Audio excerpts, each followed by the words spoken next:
Этим летом стартовала республиканская программа «Бахыты отбасы».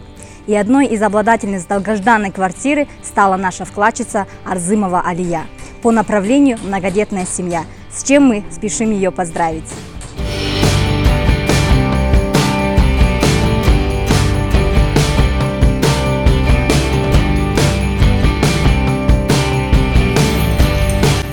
Пәтерімізді ашайын деп жатырмыз.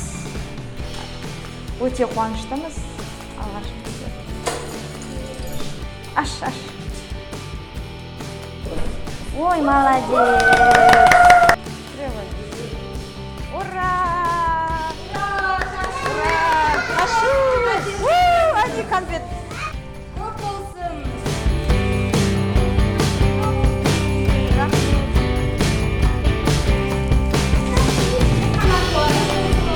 Рахмет.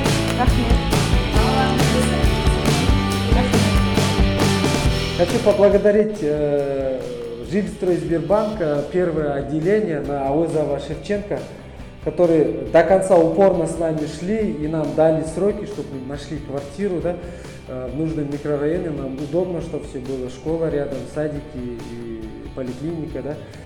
Хочу их поблагодарить от всей души, что они за нас прям стали стеной, горой. Мне бүгінгі өте қуанышты күнімізбен бөліскіміз келеді. Біздің міне отбасымыз алғашқы пәтерімізбен өте қуаныштымыз. Рахмет Жилстройсбербанкқа, барлықтарыңызға осындай жақсы күндерге жеткізгей.